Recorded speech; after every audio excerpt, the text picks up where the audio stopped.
My sister changed the locks on my apartment, and my mother said, "She needs it more than you." It was the first Monday of June when everything changed. I remember because I had just hung the last curtain on my living room window. I left the step stool on the floor and finally allowed my body to relax. My name is Marina, I'm 28 years old. And for the first time in my life, I had something that was mine. I wasn't sharing a cramped little room with two college roommates I barely knew. I wasn't sleeping on my aunt's couch, trying to be invisible. My apartment, my name on the contract, my sweat, my sleepless nights saving every penny, reflected in the freshly painted walls in a soft beige that I chose myself. And I wasn't trying to impress anyone. I just wanted something clean, something mine. I spent the last 5 months doing double shifts as a nurse, working weekends, holidays, taking night shifts that nobody wanted, skipping lunches and dinners, just to manage to scrape together a deposit and guarantor for this one-bedroom apartment on the east side of town. It was small, old, needed repairs, but it was quiet. And it was mine. Did I mention that already? Probably yes. Because you never forget the first time you put the key in the lock of your own door, turn it slowly and know that there's no one on the other side except yourself. But let me go back a bit. You need to understand my family dynamics first.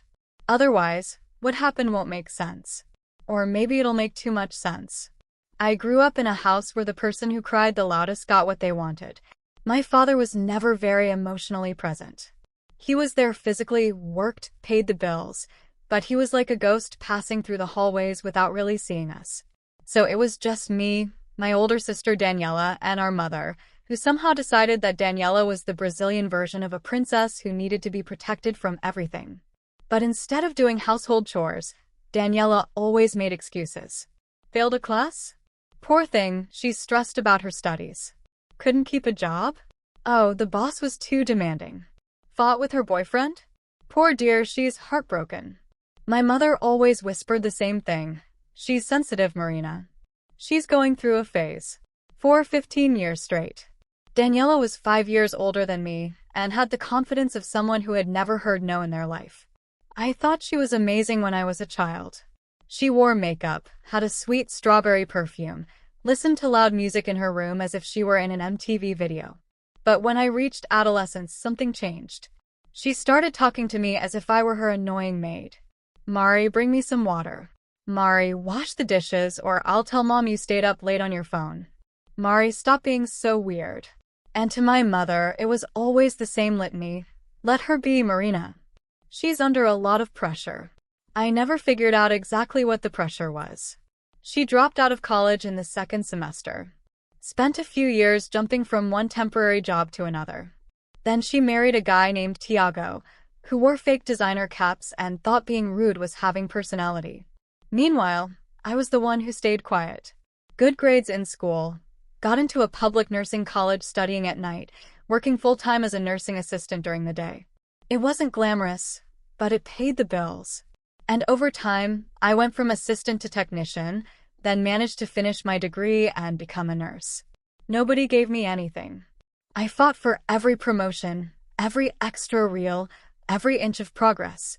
I got used to hearing no and turning it into, I'll prove I'm capable. That's probably why Daniela hated me when I bought the apartment. I didn't speak loudly about it. Didn't throw a party, didn't post on social media. But I mentioned it at Sunday lunch at my mother's house. She was heating up lasagna in the microwave while Daniela scrolled on her phone without taking her eyes off the screen. And I said casually, I'm going to sign the contract for my apartment on Friday. Finally, Daniela didn't even look up. I didn't think you could afford anything on that nurse's salary. I didn't respond. Just smiled. My mother, to give her credit, said, That's wonderful, Marina. I'm so proud of you. But her eyes turned to Daniela, as if she was worried about how she would react. Daniela gave a sarcastic little laugh and said, Well, I hope you like problems with leaks and noisy neighbors. You know how those old East Side apartments are. That's how she was. Anything good that happened to someone else was a personal attack on her. And when things got worse with Tiago, when the fights got more intense and suddenly stopped because Tiago had left, Daniela's bitterness grew. She moved back to my mother's house for a few weeks, which everyone knew would be months. She took over the living room, spread her things on the floor as if she owned the place, and started making these acid comments about how some people don't understand how hard life can be. I distanced myself. I had my own place to focus on. I spent weekends sanding the floor, painting cabinets, installing new light fixtures that didn't flicker like in horror movies.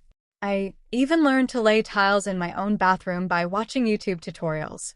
By the end of May, I was done. It was perfect. Maybe not by decorating magazine standards, but for me, perfect. And then that Monday arrived. It was one of those strangely hot early June days.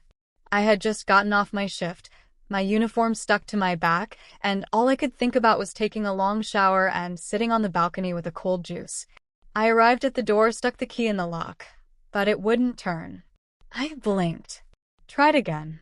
Maybe I was holding it wrong or too tired. I checked the key. My key. Turned again. Nothing. My heart gave a little jump in my ribs. Maybe the lock was jammed. Maybe someone had messed with it. I jiggled the key and pressed my ear against the door like an amateur detective. That's when I heard a voice. A woman's voice. A familiar laugh. I froze. I knocked on the door. The laughter stopped. A few seconds later, the door opened just a few centimeters, and there it stopped. Wearing one of my t-shirts was Daniela. She looked like she had just woken up, messy hair, and she was holding a bowl of cereal. My cereal? What are you doing here? She asked, as if I were the intruder. I stared at her. Huh? What are you doing here? Why won't my key open? Oh, she said casually, taking a step back. Mom changed the locks. We moved in last week. We. My voice came out then. Me and Lucas, she said, waving vaguely toward the living room. My son? You know, the one you barely see. He's going through a hard time. We needed a place. Daniela. This is MY apartment. She looked at me as if I had just said the earth is flat. You're young. You'll recover. Lucas needs stability now. I didn't even register half of what she said. My eyes were scanning the living room. My rug. My coffee table. My books stacked on the shelves I had installed myself. Everything was still there, except now there were toy cars scattered on the floor, dirty bowls in the sink, clothes thrown on the sofa.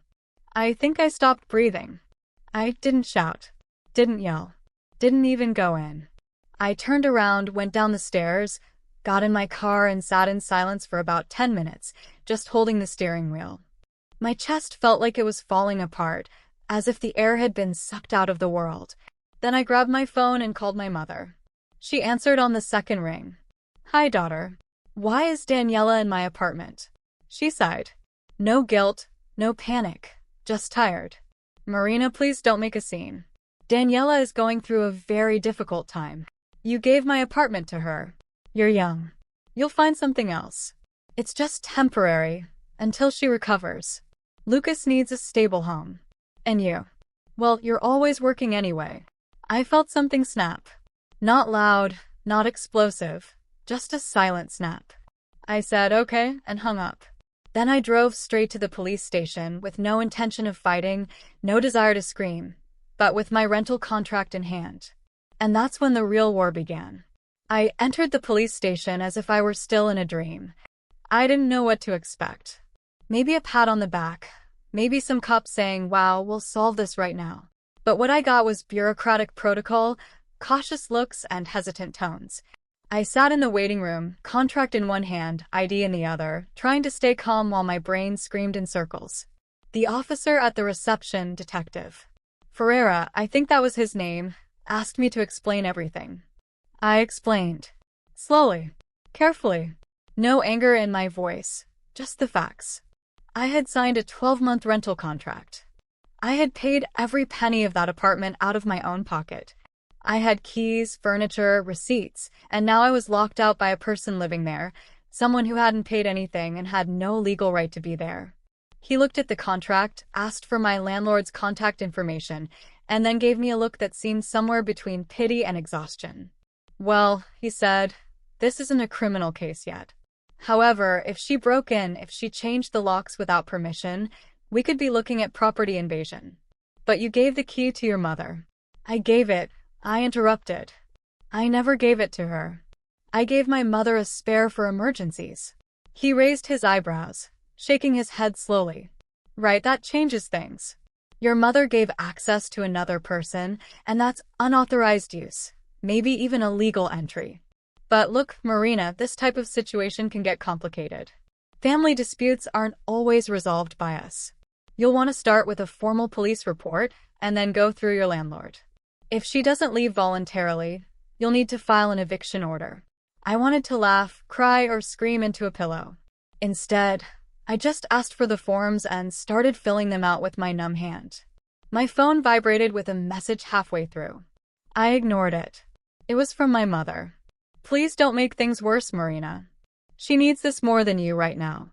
That phrase stayed with me for the rest of the night. After that, I stayed at a friend's house. Camila, a work colleague who had a couch and didn't ask questions. She offered me a beer and a pillow. I accepted both. I didn't sleep, just stared at the ceiling, thinking about how everything had gone so wrong so fast. The next morning, I called my landlord, Mr. Augusto. He was as shocked as I was. What? He said in a high-pitched voice. You mean someone changed the locks? That's illegal, Marina. I never authorized that. Neither did I. My mother just gave her access. There was a pause. She's not on the contract. I can start the eviction process, but it'll take time. Court notification. Bailiff's notice. At least 30 days, unless she leaves voluntarily. 30 days. 30 days of her living in my house, touching my things, eating my food, sleeping in my bed. My stomach churned.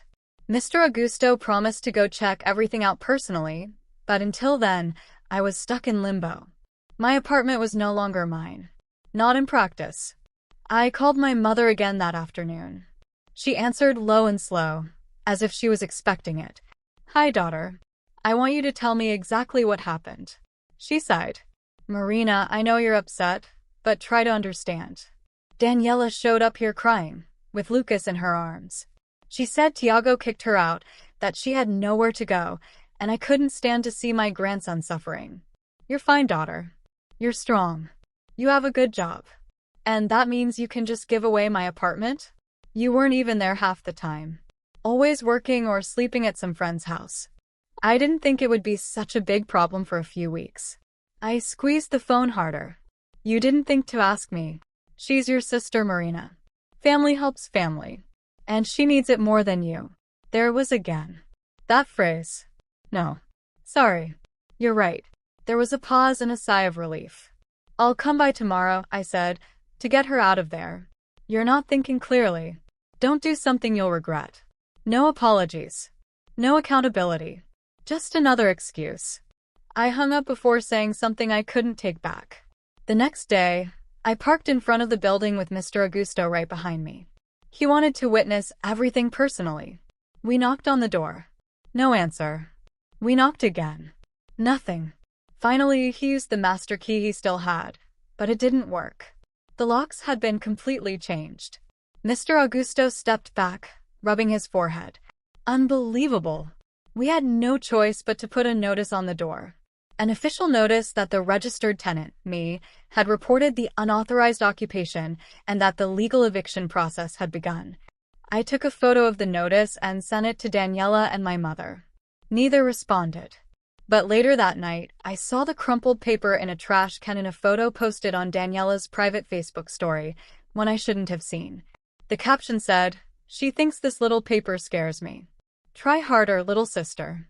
I stared at that screen for a long time. That's when something inside me changed. It wasn't just anger anymore. It was something colder, deeper. A few days passed without anyone telling me anything. I heard nothing from either of them. Mr. Augusto filled out the eviction forms and I waited. I floated between friends' houses, spending every free minute at work or researching tenant rights, rental protections, and how long I would have to wait for the circus to end. Then came the final blow. I received a notification from my bank. A charge of 280 Brazilian reals at a jewelry store I had used before, followed by another for 450 Brazilian reals at a furniture store. Then supermarket. Delivery app. All debited on my card. I froze. I dug deeper and realized I had never canceled the card I had left in a drawer in the apartment. one I hadn't used in months. Daniela had found it. I called the bank, froze the account, disputed all the charges. Then I called my mother. Again. This time I didn't even say hi. She's using my card now. A pause. I'm sure it's just for emergencies. She wouldn't do that. She bought a floor mirror and a wine rack. Silence. I'm going to file a police report, I said. I'm going to talk to the police. You would send your own sister to jail? She's not acting like my sister. That night, I filed the police report. I showed the bank records, the Facebook history, the rental contract. Detective Ferreira wrote everything down and promised to forward the case. They still couldn't arrest her, but they added it to the file. It was starting to look a lot more like fraud. Still, nothing changed. Daniela stayed. In a few weeks, there would be an eviction hearing. I was losing sleep, weight, and what little faith I had in family. Then, about 2 weeks later, I got a call from a number I didn't recognize. Hello? Is this Marina Silva? Yes. This is Carla Mendez from the Child Protection Council. We would like to talk to you about a child protection investigation registered under the name of a minor, Lucas Ferreira da Silva. I almost dropped the phone. It says here that you requested custody of your nephew due to unsafe living conditions in the current residence. I didn't file anything. A pause. Papers being shuffled. Strange. The document has your name, your signature, and even your ID. Although it seems a bit irregular. They sent it to me by email.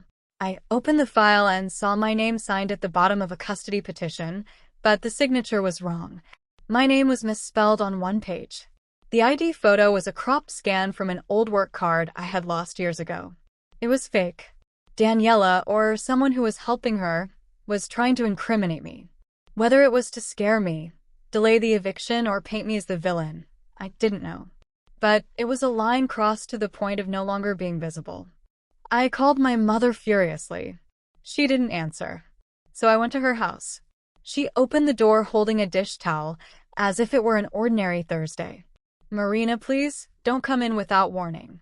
I showed her my phone. She forged my signature on a custody petition. She tried to make it look like I was trying to take her son away. Her face became invalid, but only for a moment. 1 second, then it hardened. I'm sure there's a reasonable explanation. And if you don't help me fix this, you're going down with her. Her lips tightened. She opened her mouth to speak, then stopped. Closed. I waited. And then she said, in the coldest tone I'd ever heard from her, "You always pitied her. Well, pretend you don't. Maybe she's not perfect, but at least she never abandoned the family." It was the last thing she said before closing the door in my face. And it was the moment when everything collapsed. Loyalty, guilt, the idea that maybe, just maybe, my mother still saw me as a daughter. She didn't. To her, I was disposable, replaceable. A stepping stone for the daughter who needed more. And that's when I knew I wasn't going to get my home back by waiting. I had to take it back. But I wasn't going to shout, break windows, or punch anyone. I was going to do it within the law, through the system. They thought I didn't understand. And when I was done, they would wish they had never touched anything that belonged to me, especially the rent, the card, and the name they tried to forge. But before revenge could begin, before I could even put my plan into action, something happened that I didn't expect. Something that, once again, changed everything. And not for the better. For the first time in my adult life, I stopped arriving early to work. Still, I arrived on time. I wasn't going to give that satisfaction to Daniela or my mother, but I stopped. I stopped clocking in an hour early. I stopped volunteering to cover extra shifts. The enthusiasm I always had, that drive, the motivation, the constant pressure to progress, had been extinguished as if someone had thrown cold water on it. And I couldn't pretend anymore. My supervisor noticed, as did my coworkers. But nobody said anything. Not yet. I was sleeping on Camila's couch for the 3rd week in a row. She never complained. She gave me space, kept things quiet, and didn't ask questions I wasn't ready to answer. But I saw the expression on her face when I forgot to take out the trash again, left my clothes in the washing machine too long, and barely spoke during dinner. I was disintegrating. Silently. Slowly. The eviction notice was set for 2 weeks from then, but each day dragged. Meanwhile, Daniela was enjoying my apartment to the fullest.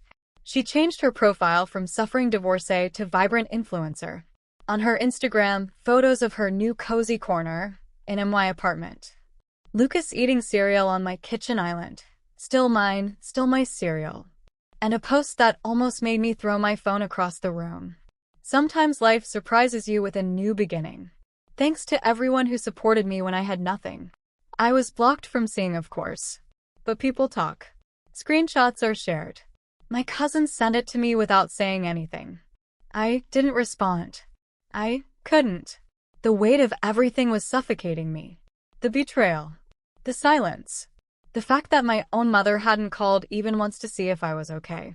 Not once. Not after the fake custody petition. Not after the charges on my card. Not after slamming the door in my face. I started having dreams about keys. I was standing at the door. Sometimes of my apartment. Other times of my childhood home. And no matter how many keys I tried, none worked. The locks melted, twisted, or disappeared completely. And I woke up drenched in sweat, my heart pounding hard on a couch that wasn't mine. That was rock bottom. The silent erosion. Loud and constant. No drama, no screaming. Everything I had built was fading away. And then, one morning, something small changed. It was Camila. She was sitting at the kitchen table drinking coffee, looking at her tablet, and looked at me. "Do you still have that drill?" I blinked. "The electric drill? You lent it to me when you moved. Still works like a charm." "Yes." "Why?" She nodded toward the tablet. "My landlord is letting me remodel the laundry room shelves. Said I can put in custom ones if I provide the labor." "You in?" I didn't answer immediately, but something about the way she said it as if it were normal. As if I weren't a ghost. "Sure," I said. "Why not?"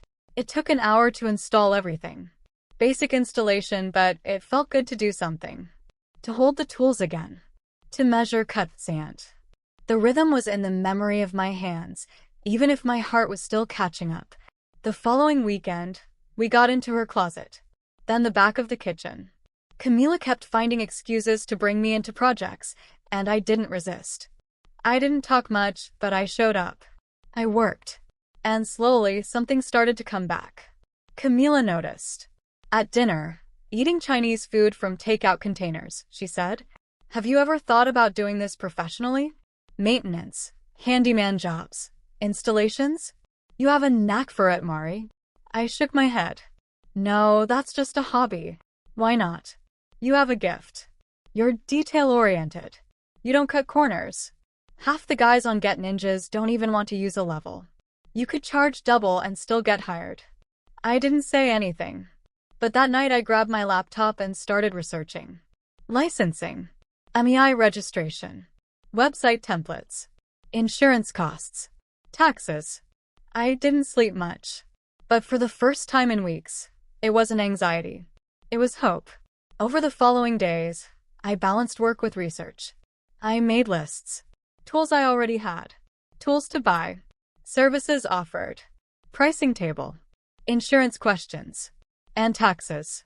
The logistics were daunting. But I didn't care. Because for the first time in weeks, I was building something. Camila let me accompany her a few days later on a job for a colleague, installing a TV and fixing a closet. I did most of the work. Camila watched. Told jokes. Offered beer. After the coworker gave us a tip, she said, "You're a professional." I wasn't lying. Not yet. That night, I bought a domain. mariconcerta.com.br. Simple. Clean. Professional. I created a basic logo. Created an email. And started working on a one-page website. Nothing fancy. Just enough to look legitimate with fair pricing. I signed up on some work apps. Put my profile on Get Ninjas. And waited. 2 days later, I got my first booking. An elderly lady needed to reinforce the shelves in her garage. I arrived early, tools in hand, and did the job in an hour. With the 80 Brazilian reals tip plus my fee, I got a 5-star review. I looked at that review as if it were a trophy. Not for the money, although that helped. but because it was validation. Proof that I was still myself, despite everything. That I could still add value. And build. News spread slowly. A few more jobs. I updated my website. Had business cards made. Mari Concerta became more than just a name. It became my way out. And through all of this, I kept things secret. 0 calls to my mother. 0 messages. 0 comments about Daniela's nonsense. I didn't try to justify myself in the family group that had been strangely silent since everything happened. I let them think I was broken. I let them continue thinking I was crying in some basement. I was building. Planning. And I wasn't just getting my apartment back. I was getting my life back. But the next twist came out of nowhere. It was on a Saturday afternoon when I received a message on the Mari Concerta contact form. The name was Tiago. Yes, that Tiago. Daniela's ex. The subject said only, service quote. I need help with garage conversion. I'm turning my garage into a home office. I saw your website in a neighborhood group. Let me know if you're available. By the way, sorry for everything. I know what happened. I stared at the message all day. Then I typed a response. Hi, Tiago. Yes, it's me. Let's talk. We scheduled a call. 5 minutes in, I realized he wasn't the same guy Daniela had painted. I'm not here to pick sides, he said. But I thought you should know. Daniela's version of things isn't exactly true. Really? He hesitated, then added. She told her new boyfriend that you kicked her out of your own apartment to punish her. Said you were jealous of her for being a single mother and wanted to prove something. I laughed. A short, humorless act. I didn't even know she had a boyfriend. Yeah, they met last month. He doesn't know half the story. That stayed with me. Daniela was telling stories, creating a completely new narrative about what had happened to me, while I silently picked up the broken pieces. And that's when I realized I couldn't just wait for the eviction hearing. I needed leverage. I needed proof. So I started collecting screenshots of Daniela's posts, bank records showing the charges on my card, timestamped emails, photos of the forged custody documents. Even Tiago offered to write a statement confirming that Daniela had admitted to changing the locks, laughed about taking over the place, and called me too weak to do anything about it. Tiago sent screenshots of messages she sent during the move, bragging about not paying rent and teaching Marina how the world works. That went into folder number 4. After that, I contacted the Child Protection Council again and insisted about the forgery issue. I told them there was evidence that the document sent was not only forged, but part of a larger pattern of harassment. I was calm, respectful, but firm, and that's when I got a name, Investigator Santos. She was being assigned to the forgery case. I sent her the entire folder by email. Every file, every photo, every discrepancy in the forged form. Within a day, she responded. Short and simple. Received. This is being forwarded for formal review. We'll update you soon. I could feel it growing. Meanwhile, Mr. Augusto hired a contractor to assess the damage. He took me along to look at the apartment and confirm what had been taken or destroyed. The contractor shook his head up and down. She even ripped out the light socket. Ma'am, this is contempt. It's not even theft. It's malice. We both laughed, but mine was empty. Still, I took photos. He told me it needed repairs. I kept all the invoices the contractor sent to Mr. Augusto. I offered to help fix it myself. Augusto refused. You've done enough. Focus on the process. I'll take care of the apartment. The next part of the preparation was harder. I had to talk to my mother. Not because I wanted closure. I didn't. I just needed to hear what she knew. And more importantly, what she didn't know. I showed up at her house without warning. She opened the door holding a keychain and a half-eaten apple. She blinked. Marina, I'm not here to fight, I said. I just want clarity. She let me in with a sigh. The house smelled of lavender and lemon wax. Familiar in a painful way. I sat on the couch. She stood at the kitchen door, arms crossed. I need to know, I said. Did you help her forge that document? Her face changed. Not shocked, but hurt. Performatively hurt. I didn't forge anything, she said calmly. She showed me a paper and said it was part of custody agreements. I didn't ask questions. I believed her. I stared at her. Did you read it? See my signature? I don't remember. I trusted her. But you didn't forgive me. Daniela is in trouble. Daniela is a criminal, Mom. She looked down, and I realized she already knew. Not just about the document. About everything. The false accusations. The vandalism. The manipulation. She had to know. She just didn't want to face it. I got up. I'm not going to let her do this. Not to me, not to anyone else. My mother said nothing. Didn't follow me to the door. And that silence told me more than words could say. By choosing her side, she made my choice easier. After that, I cut off all contact. Changed my number. Blocked them both. Camila helped me set up call filters so their names would never appear again. And I got back to work. Not at the hospital. That chapter was over. It was Mari Concerta now. Full-time. I had created enough momentum. Enough word-of-mouth jobs. Repeat clients and positive reviews to finally quit the 12-hour shift routine. I made my MEI official. Paid the licensing fees. Started offering packages. I invested in better equipment. Tools I dreamed about when I was just wandering between shifts. By the end of the month, I had 3 weeks of appointments scheduled. My own logo on a white work coat. Branded t-shirts and a folding workbench with my name engraved on the side. I made more money in a week than I used to in an entire month.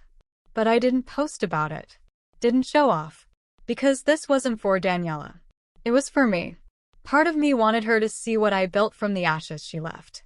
And I would have that chance. Because out of nowhere, I received an email from an address I didn't recognize. The subject was Lucas. Hi, Aunt Marina. I don't know if you're mad at me too. Mommy says you hate us now. But I don't believe that. I miss you.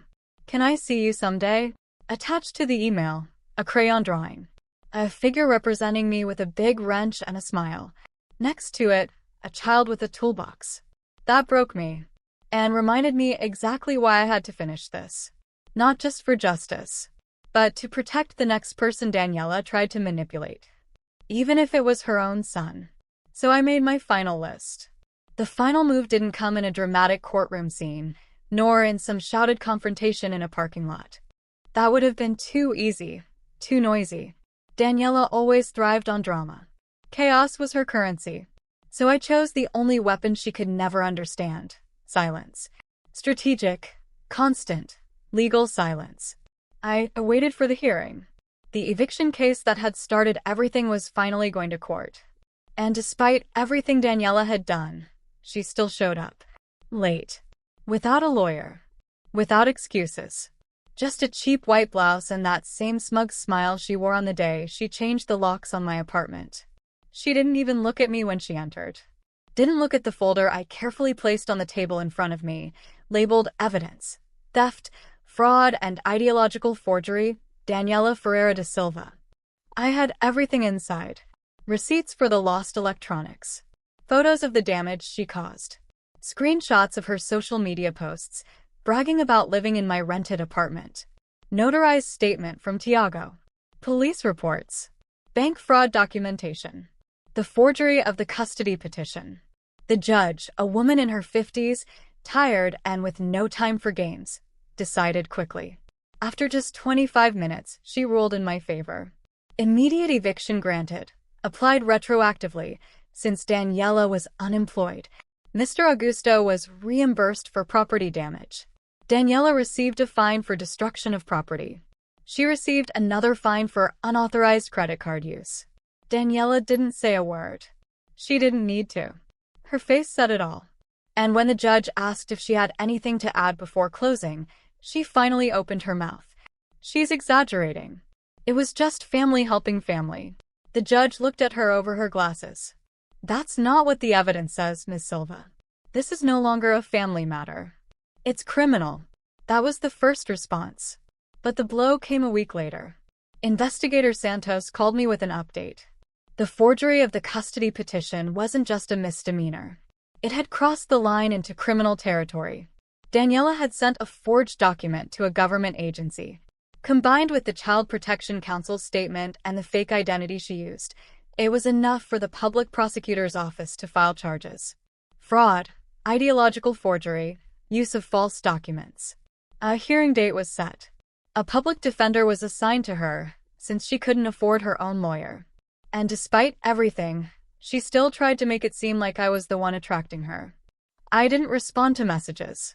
Didn't return the call when she left a voicemail saying, "This could destroy me, Marina. Think of Lucas."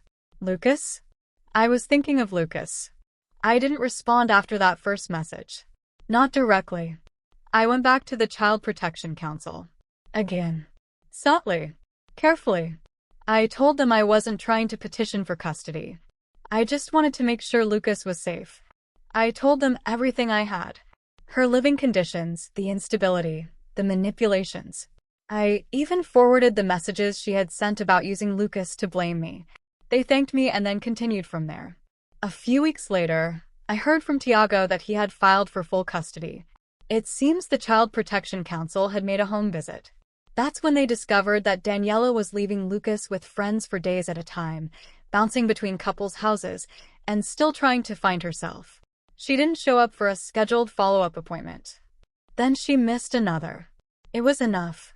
Tiago got temporary full custody. Full legal custody was pending a hearing, but Lucas was already living with him. Daniela's world was crumbling, and she couldn't blame anyone but herself. She tried to call me again, this time leaving a voicemail with a trembling voice. I was wrong. Okay?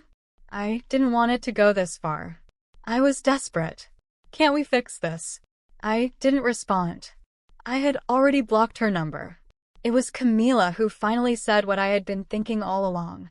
You didn't destroy her, Mari. She did that herself. All you did was stop her from doing it again to you. At that moment, Mari Concerto was booming. I had 3 people working with me now, 2 part-time, 1 full-time. We had a 3-month advance schedule. I had an MEI, a CNPJ, and a logo on the side of my work van. I was even invited to speak at a local women's entrepreneurship event. Life wasn't perfect. There were still nights when I looked at the ceiling and wondered how I let it get so far. The memory of a birthday or holiday still made me feel the emptiness where my family used to be. But I didn't miss them. I missed the idea of them. It's not the same thing. The final piece fell into place 6 months after the eviction. I received a letter from the court. Daniela had pleaded guilty to reduced charges under a plea deal. She would avoid jail, but with a heavy fine, mandatory therapy sessions, community service, and probation. It wasn't everything I wanted, but it was enough. And when I returned to that apartment, freshly painted, smelling of sawdust and lemon oil in the air, I stood in the middle of the living room. I closed my eyes and took a deep breath. Everything was silent. It was clean. It was mine again. No noise. No lies. Just me. I had started from nothing, lost everything, and built everything back again. But this time, stronger, smarter, with the kind of peace that nobody could take away. Not Daniela, not my mother. Because the truth is that revenge doesn't always need to be loud. Sometimes the most powerful revenge is simply to rebuild quietly and let them watch. But the story didn't completely end there. 3 months after moving back, on a sunny Tuesday afternoon, I got a call from an unknown number. I hesitated, but answered. Hello. Aunt Marina? It was a small, shy voice. Lucas. My heart tightened. Lucas? How did you get my number? Dad gave it to me. He said it's okay for me to call. I wanted to see you. I miss you. I was silent for a moment, feeling the weight of everything. I miss you too, Lou. Are you okay? Yes. I live with Dad now. He's teaching me to ride a bike. And I kept that drawing I made for you. Did you get it? I got it. It's stuck on my fridge. I heard a smile in his voice. Can I visit you? Dad said he can take me. I looked around my apartment. The walls I painted, the shelves I installed, the space I fought so hard to keep. Of course you can, Lucas. Whenever you want. We set it for the following Saturday. And when Tiago brought Lucas, it was strange at first, polite, cautious. But Lucas came running as soon as he saw me, hugged me tight, and something inside me healed a little. We spent the afternoon building a small toy car I bought for him, using real tools adapted for small hands. I taught him how to use a screwdriver, to measure precisely, not to rush. Tiago stood watching from the doorway, drinking coffee. "Thank you," he said quietly when Lucas was distracted. "For not giving up. For doing things the right way." "I didn't do it for others," I said. "I did it for me. But I'm glad it helped Lucas too." When they left, Lucas hugged me again. "Can I come back next week?" "You can." And he came back. Every week. Sometimes twice a week. It became our routine. Our time. And I realized I hadn't lost all my family. I had only lost the toxic parts. As for my mother and Daniela, I never sought them out again. And they eventually stopped trying.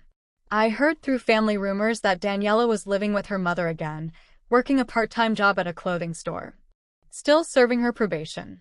My mother, according to my distant cousin, never talked about me. As if I had simply ceased to exist. And you know what? That didn't hurt me anymore. Because I had built something better. Mark and Serta had become a real company. I hired 2 more women, both single mothers who needed a chance. I taught them everything I knew, not just about fixing things, but about defending themselves, about not letting anyone take what was theirs. I moved to a bigger apartment after a year. In a better building, in a better neighborhood. This time, I didn't give a spare key to anyone. And one night, sitting on my new balcony, drinking wine and looking at the city lights, I received a message on Instagram. It was from an account I didn't recognize. No profile picture. "You won. Happy now." I didn't need to ask who it was. I recognized the tone even through the screen. I thought of several responses. Cutting phrases, hard truths, everything I had kept for months. But in the end, I simply blocked the account and deleted the message. Because that was the real victory. Not needing to respond anymore. Not needing to prove anything. Not needing that validation. I had my peace. My business. My apartment. My life. And them? They had the consequences of their own choices. 2 years later, on a Sunday morning, I was drinking coffee when Lucas came running through the door. Tiago had given me a key, and they came every weekend now. Aunt Mari, look. He showed a certificate from school. I won the award for Best Student in Science. And the teacher said I can be an engineer when I grow up. Or a maintenance technician, I said, winking. That pays well too. He laughed. Tiago appeared behind him, holding a bag of bread. I brought breakfast. I'm going to make pancakes. You don't even know how to make pancakes. But you do. That's why I brought the ingredients. We laughed. And while we prepared breakfast together, Lucas drawing at the table, music playing softly, I felt something I hadn't felt in years. It wasn't just peace. It was fulfillment. Because true revenge was never about destroying those who hurt me. It was about building a life so good, so full, so genuinely mine, that they became completely irrelevant. It was about transforming pain into purpose, betrayal into strength, loss into a new beginning. And every time I thought I had hit rock bottom, I discovered it was just the solid ground I needed to propel myself higher. Daniela stole an apartment from me. But inadvertently, she gave me something much bigger. She gave me the anger necessary to rebuild, the clarity to cut what was toxic, and the courage to never again let anyone make me feel disposable. My name is Marina. I'm 30 years old, and I built an empire from the ashes they tried to bury me in. This is my story. And the ending? The ending is me every morning putting the key in the lock of my own door, entering my own space, and knowing with every fiber of my being that no one will ever take this from me again. Because I learned the most important lesson of all. The best revenge isn't making them pay. It's making them watch you fly. And I'm flying. If this story touched you in any way, please leave a like and subscribe to the channel for more stories of overcoming injustice. Your comments and support make all the difference for other people who may be going through similar situations. Until the next story.